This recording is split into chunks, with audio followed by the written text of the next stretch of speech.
2 weeks ago I killed my entire lawn on purpose, and then today I ripped it apart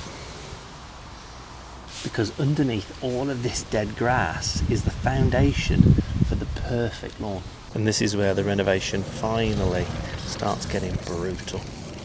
So after scarifying the lawn, getting off a whole ton bag full of dead grass and thatch, we're going to go back and have a quick look at how I did it. A little bit different. Seeing as we sprayed the lawn off, we're actually getting rid of all the dead grass, not just the thatch that you see in most of the renovation videos. So it's a little bit different, and there's no way I can get rid of the whole lot unless I intend to completely rotivate the lawn, and I do not mean to do that.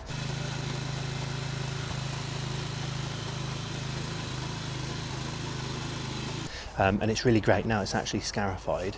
I can see a lot more of those gentle humps and bumps that I really want to get rid of.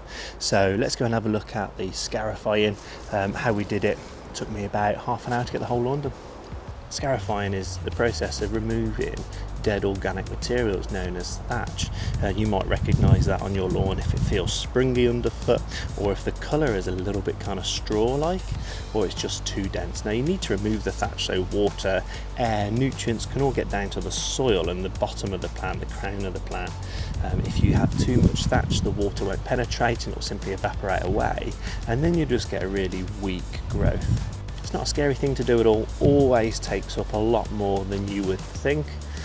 It's a really good thing to do. I do mine tender twice a year. I do it in the spring hard for a renovation, then I'll do it in the autumn to get rid of all the summer debris. How do you know what height to set your scarifier? Well, I tend to start with it on the middle setting, and I'll just run it along for a couple of meters and then inspect the area where you've been. If you're taking up a good amount of material, fantastic, you're at the right height. If not enough is coming off, lower it down. It is quite simply that straightforward. So that's the noisy, dusty bit all done. Now what we've got to do is the boring bit, is just collect up all of the dead grass and thatch. And actually there's more dead grass than normal this time because we killed it off. It's going to be quite dusty, quite strawy. Now you can see here, this is just a very small pile that I've got. The grass has properly died. It is very much like hay you'd find on a farmer's field now. So we've got to get as much of that up as we can. Thing is, it hasn't rained for about 5 weeks now, so the soil is like dust. Normally I'd be using this. I absolutely love these lawn sweepers for getting the worst of it off. You just push it along and it collects it up. It's absolutely brilliant. The only problem I've got is because it's so fine and light and dusty, it's just pushing it around a bit. It's actually leaving a fair bit on the floor. So today, going to go manual. Got my springtime rake, which is loads better at kind of cleaning out the surface. Also the plastic landscaping rakes are good, not the metal ones. Plastic ones have just got like a rounder tooth, and because they're plastic they slide a bit easier. But I'm going to get all this up, then I'm just going to run the mower over it and then decide if I need to go over it again. So the only thing I'm trying to achieve here is I'm not going to get all of the material up. But what I've got to think about is when I come to seed, we need to make sure that the seed can actually contact the soil and not rest on this thatch. So I'll drag mat it in, but the more of this I can get gone, the better. At the minute, if it's like this, I'm quite happy with that. It's a nice till. This grass will just carry on to die and will become nothing. So this is kind of what I'm looking for. So let's just get it raked up.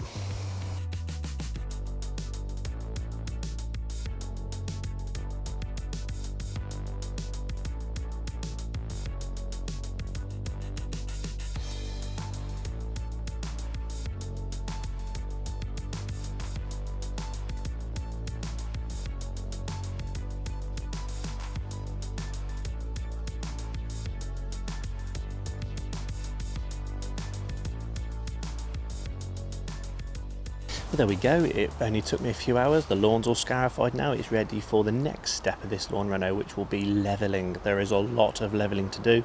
I've got 4 tonne of topsoil on the drive, so tomorrow I'll just be dropping the topsoil out and using a straight edge to get rid of most of the hollows and the bumps. So I use the Cayman LS42. It's a professional machine, the one we use for all of our lawn renovations. Now if you've got one of the electric ones like the Hyundai videos you might have seen that we did, they're absolutely fantastic, perfect perfect even for irregular lawn renovation. So at home they're absolutely fine. You just might find you're going over it a little bit more than you would with one of these. And again, like you've seen in many of our videos, this is my Cobra mower, the RM40 rear roller. Goes down to about 17mm on the lowest setting, and that's what I used right at the end, just to pick up the very last little bits of debris that are lay on the floor. Now I can't get rid of all of the grass, but what I'm looking to do is just expose the soil so I can get the seed onto that soil bed, and then cover it with topsoil.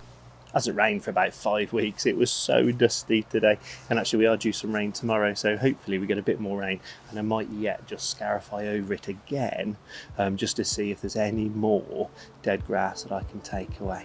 I think it was fair to say that at this point I realised things weren't quite going to plan. The issue we had is that it had been so dry for so long that the scarifier wasn't actually getting into the top of the soil anymore. It was bouncing off the top, and I hadn't removed anywhere near as much of the dead grass that I'd hoped the scarifier would. Usually for this type of job, the ground would be softer, and we'd use something like a power box rake or power harrow just to really turn the soil over completely, but we didn't have that option. So at this point I kind of knew that I was just going to have to get as much grass off as I could and go down the route that I didn't want to, which was to rotivate. So it's 2 days after the first scarifying, and it's been so dry that it's just creating loads of dust, and the scarifying blades aren't really penetrating. So it's leaving a lot of grass behind. So we had some good rain yesterday, so we just took the chance in that time lapse you just seen to do another scarify, and you can see that now what we're getting is a really nice tilth, so the seed can actually settle down into this now, in between all the grass. It can settle down into that, and then once it's top dressed it'll germinate quite nicely. But that's the amount of thatch that we've just taken out. Again, that's the third pass that we've done now. So I think what I'm going to do is wait for some more rain, which is due today, and then give it another scarify when the top's just a little bit damp. So if you haven't seen the first video where I actually killed this lawn off, you can click over here. If you want to see the whole playlist, which is all 5 of these videos, including the end result, then you can click down there.